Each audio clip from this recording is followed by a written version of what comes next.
Back in the days when the judges were judging, at a time when there was a famine in the land, a certain man from Bethlehem went to live in the territory of Moab. He, his wife, and his 2 sons. The man's name was Elimelech, his wife's name was Naomi, and his 2 sons were named Mahlon and Kilion. They were Ephraim from Bethlehem in Judah. They arrived in the plain of Moab and settled there.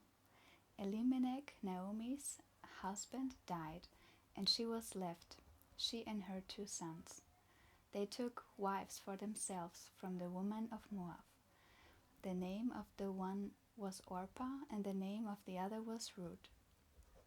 They lived there for about 10 years.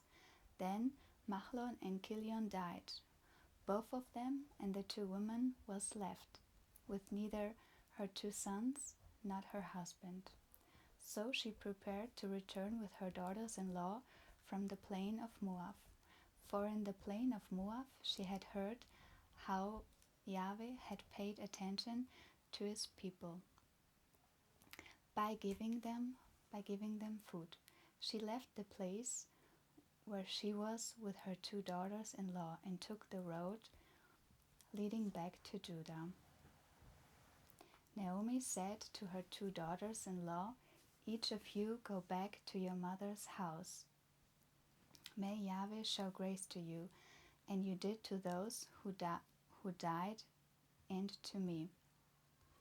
May Yahweh grant you security in the home of a new husband." Then she kissed them, but they began weeping aloud. They said to her, "No, we want to return with you to your people." Naomi said, "Go back, my daughters. Why do you want to go with me? Do I still have sons in my womb who could become your husband? Go back, my daughters. Go your way, for I'm too old to have a husband. Even if I were to say, I still have hope. Even if I had a husband tonight and bore sons, would you wait for them until they grew up? Would you refuse to marry just for them? No, my daughters, on your behalf I feel very bitter that the land of Yahweh has gone out against me." Again they wept aloud. Then Orpah kissed her mother-in-law goodbye. But Ruth stuck with her. She said, "Look, your sister-in-law has gone back to her people and to her God. Go back after your sister-in-law." But Ruth said, "Don't press me to leave you and stop following you.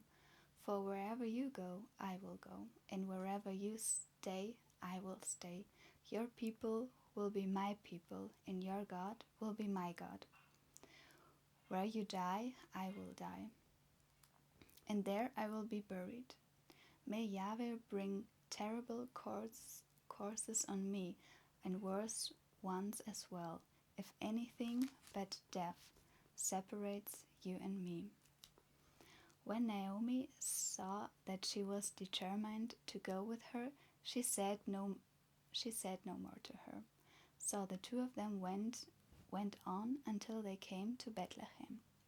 When they arrived in Bethlehem, the whole city was stirred with excitement over them.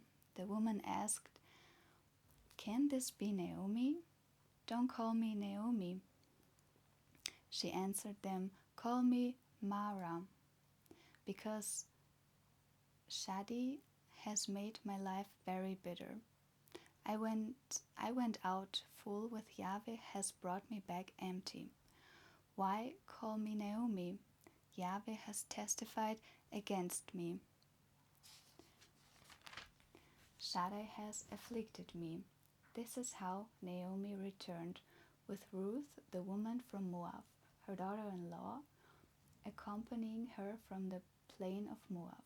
They arrived in Bethlehem at the beginning of the barley harvest.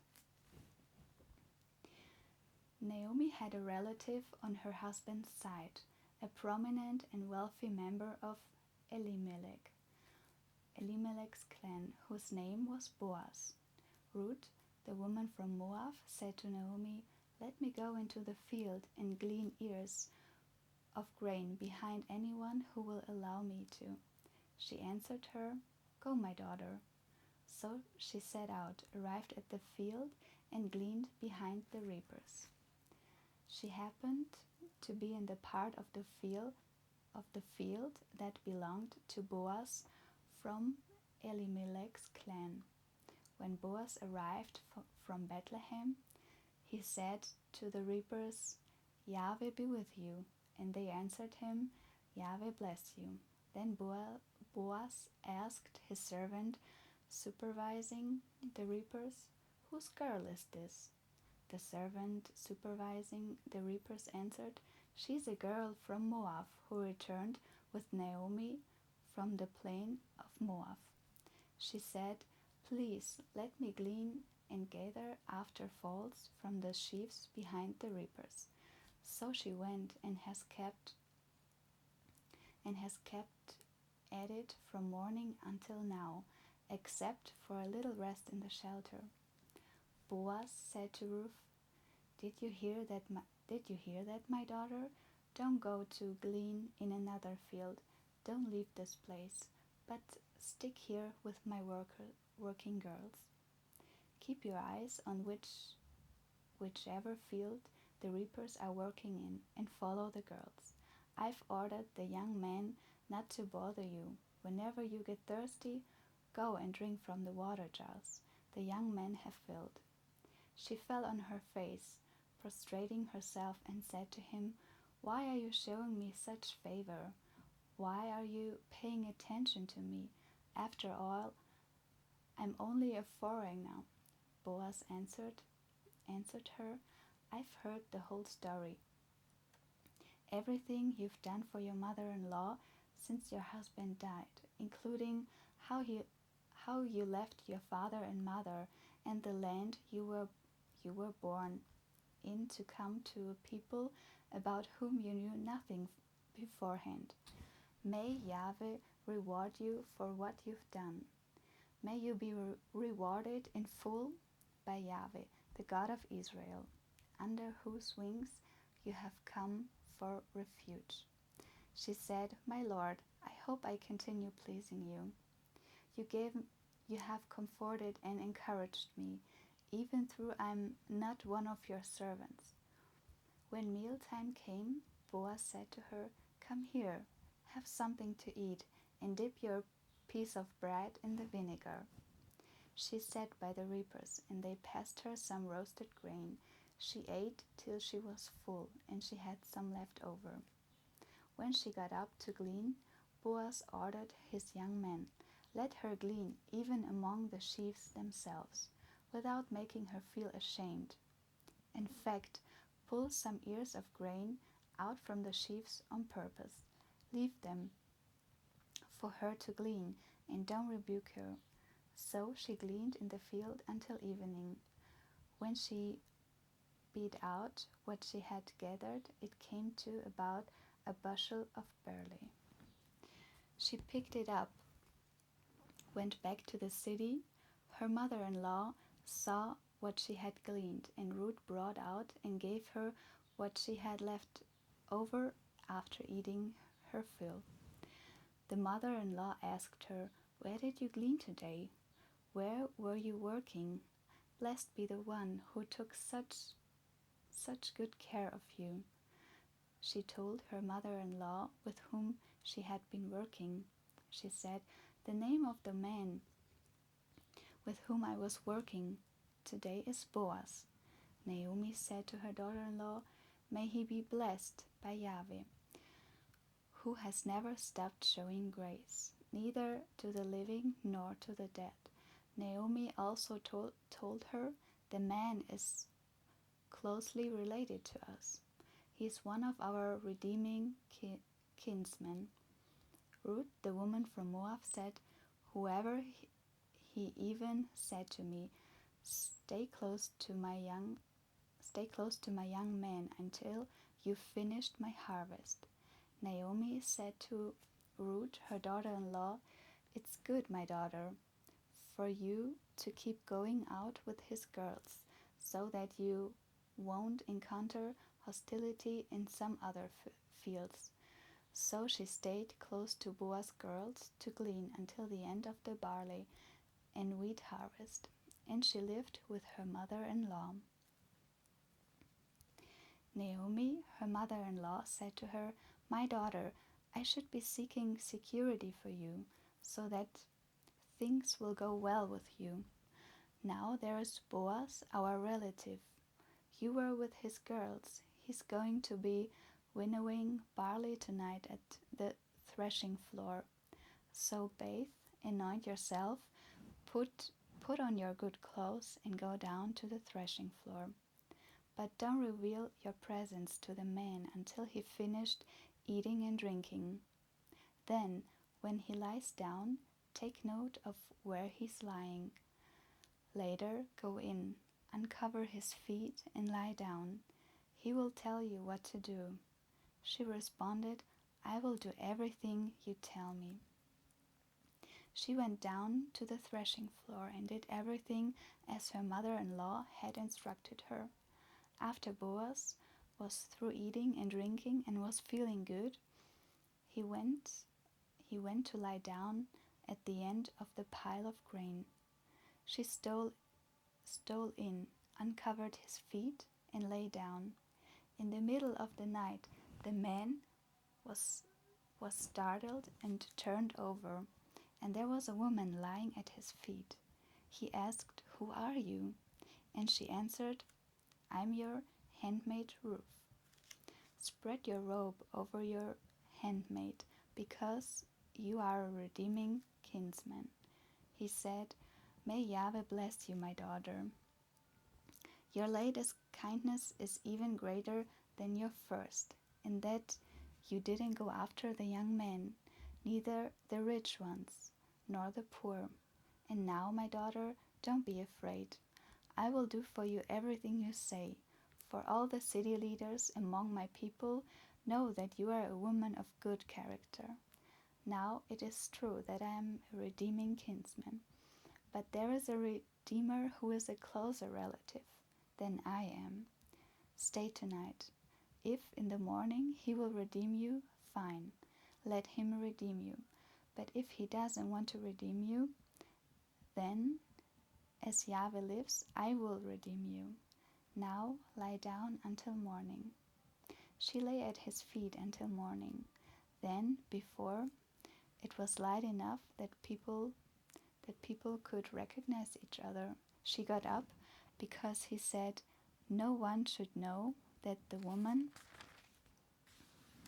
came to the threshing floor. He also said, "Bring the shawl you are wearing and take hold of it." She held it while he put 6 measures of barley into it. Then he went into the city. When she came to her mother-in-law, she asked, "Who are you, my daughter?" She told her everything about the man had done for her. Then she added, "He gave me the 6 measures of barley because he said to me, 'You shouldn't return to your mother-in-law with nothing.'" Naomi said, "My daughter, just stay where you are until you learn how the matter comes out, for the man won't rest unless he resolves the matter today." Meanwhile, Boaz had gone up to the gate and had sat down there. When the Redeemer, of whom Boaz had spoken, passed by, "Such and such," he said, "come over and sit down." So he came over and sat down. He took 10 of the city's leaders and said, "Sit down here," and they sat down. Then he said to the redeeming kinsman, "The parcel of land which used to belong to our relative Elimelech is being offered for sale by Naomi, who has returned from the plain of Moab. I thought I should tell you about it and stay, but in the presence of the people sitting here and in the presence of the leaders of my people, If you want to redeem it, redeem it.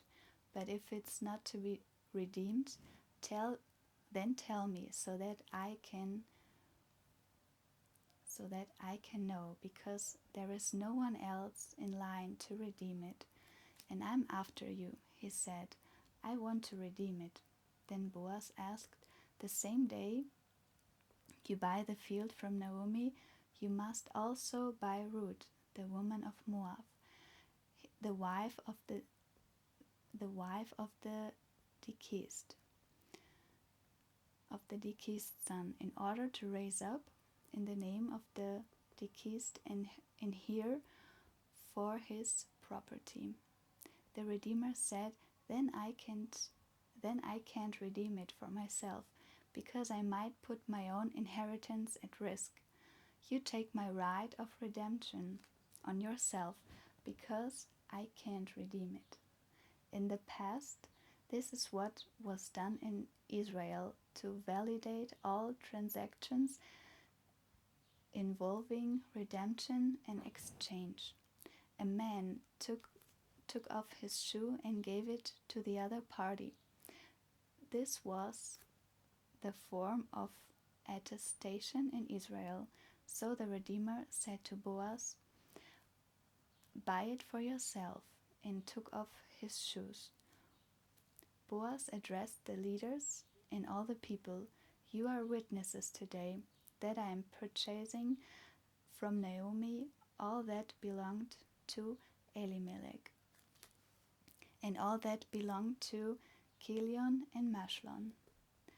Also I am acquiring as my wife Ruth, the woman from Moab, the wife of Mashlon, in order to raise up in the name of the deceased and hear from his property, so that the name of the deceased will not be cut off from his kinsmen and from the gate of his place. You are witness today. All the people at the gate and the leaders said, we are witnesses. May Yahweh make the woman who has come into your house like Rachel and like Leah, who between them build up the house of Israel. Do worthy deeds in Ephrath, because renowned in Bethlehem. May your house, because of the seed Yahweh will give you from this young woman, become like the house of Perez, whom Tamar bore to Judah. So Boaz took Ruth, and she became his wife. He had sexual relations with her. Yahweh enabled her to conceive, and she gave birth to a son. Then the woman said to Naomi, blessed be Yahweh, who today has provided you a redeemer. May his name be renowned in Israel. May he restore your life and provide for your old age. For my daughter-in-law, who loves you and is better to you than 7 sons, has given birth to him. Naomi took the child, laid it on her breast, and became its nurse. The women who were her neighbors gave it a name. They said, a son has been born to Naomi, and called it Obed. He was the father of Yishai, the father of David. He is the genealogy of Perez. Perez was the father of Hezron. Hezron was the father of Ram. Ram was the father of Aminadab. Aminadab was the father of Nashlon. Nashlon was the father of Salmon. Salmon was the father of Boaz. Boaz was the father of Obed. Obed was the father of Yishai, and Yishai was the father of David.